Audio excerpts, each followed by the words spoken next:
Hello, this is Chef John from foodwishes.com with sausage cheese balls. That's right, 'tis the season to entertain large groups of people. 'Tis also the season to be running short on time and money, which is why a recipe like this can be a real savior. And what these sausage cheese balls may lack in sophistication, they more than make up for being relatively inexpensive and very simple to make.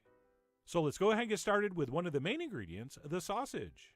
And traditionally, this recipe is done with breakfast sausage, but personally, I prefer spicy Italian sausage for this. So that's what I have 1.25 pounds of in this bowl. And while I don't use the breakfast sausage, I will, in a little bit of an homage to the original, add in a little bit of freshly grated nutmeg. Not too much, just a touch.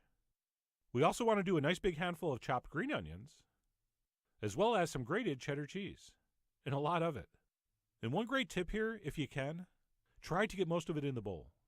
And in case you're keeping score at home, I'm using extra sharp cheddar, but I'm pretty sure your favorite cheese will work. So as usual, that kind of thing's up to you. You are the Jesus of your cheeses.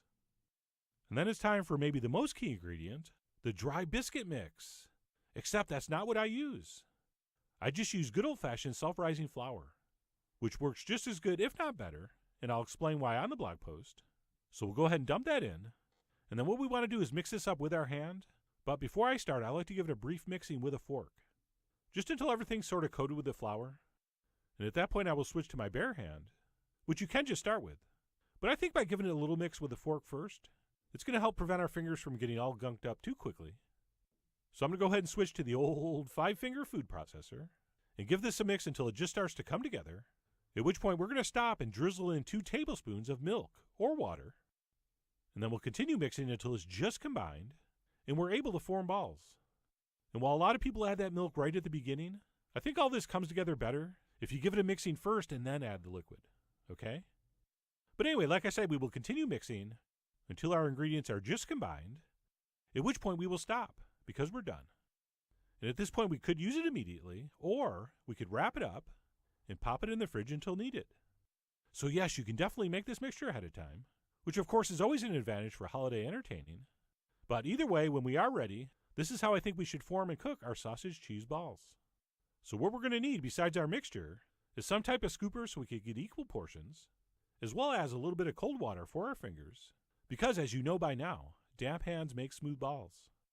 And of course, you're also going to need a baking sheet, which I've covered with some lightly oiled foil. So we'll go ahead and we'll scoop out some mixture, and then using some very lightly moistened hands, we will roll those into balls and place those down nice and evenly spaced on our baking sheet. And by the way, I should mention, there are many, many different formulas for this recipe, with all kinds of different ratios between the sausage and the cheese and the biscuit mix. So that is another thing we can discuss on the blog. And by discuss, I mean argue. But I guess the point is, no matter what specific... just wanted to get in a game or two before lunch. I was actually just getting ready to go eat lunch. Oh, damn.